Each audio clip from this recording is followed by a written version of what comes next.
নমস্কার বন্ধুরা, পেলিং ট্যুরের দ্বিতীয় দিনে আমরা আজকে এসেছি পেলিংয়ের স্কাই ওয়াক দেখতে।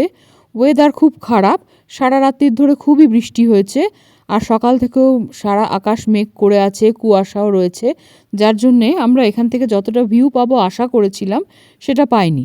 কিন্তু আমাদের সারাদিন বৃষ্টি হয়নি বলে যেগুলো ঘোরার জায়গা আমরা মোটামুটি ঘুরতে পেরেছি। এই পেলিংয়ের স্কাই ওয়াকটা পুরো কাঁচের তৈরি। এটা হয়তো আকাশ পরিষ্কার থাকলে আমাদের একটু ভয়ই লাগতো, কারণ এটা অনেকটা ওপরে, আর এটার ওপর দিয়ে যাওয়ার জন্যে আমাদের এই জুতোয় যে শু গার্ডগুলো এগুলো পরতে হয়েছিল। মেঘ কুয়াশা থাকার জন্যে আমরা কতটা উঁচুতে আছি কিছুই বুঝতে পারছিলাম না, যার জন্য এখানে যে বলা হয় যে কাঁচের মধ্যে দিয়ে নিচে না দেখতে, আমরা কিছু ফিল করতেই পারিনি যে আমরা কতটা উঁচুতে আছি, বা অনেকের যে মাথা ঘোরে সেই ধরনের কোনো সমস্যা আমাদের হয়নি। কিন্তু এখান থেকে একটা সুন্দর ভিউ পাবো আশা করেছিলাম, সেটা পেলাম না। যাই হোক, আমরা যেটুকু পেয়েছি তাতেই সন্তুষ্ট। এরপরে একটা মনাস্ট্রি আর একটা বার্ড স্যাংচুয়ারি দেখে আমরা চলে যাই রিম্বি অরেঞ্জ গার্ডেনে।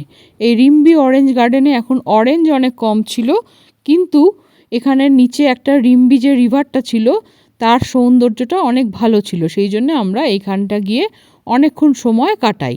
এখানে আমরা অনেক ছবিও তুলি। আর এখানে অরেঞ্জ গার্ডেনে অরেঞ্জ গাছের সাথে সাথে কিছুটা অর্কিড ছিল, কিছুটা কার্ডামম, ওয়ালনাট, এই সমস্ত গাছও ছিল এখানে। তাও আমি উপরের দিকে উঠে কয়েকটা কমলালেবুর গাছে কিছু কমলালেবু ছিল, সেইগুলোর ছবি তুলে নিয়েছি আপনাদের সঙ্গে শেয়ার করব বলে। আর এখানে একটা অন্যরকম ফুলের গাছ দেখেছি, এটার আমি নাম জানি না, কেউ জানলে অবশ্যই আমাকে কমেন্ট করে জানাবেন। শীতের ফুল আমি অনেক রকম বাড়িতে করি, কিন্তু এই গাছটা আমি কখনো দেখিনি।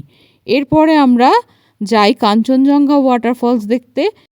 এই জায়গাটায় গিয়ে আমার কেমন যেন মনে হয় পাথরগুলোর শ্যাওলা লেগে আছে, অনেক দিন যেন পাহাড়গুলো রোদ পায়নি, এরকম একটা অবস্থা।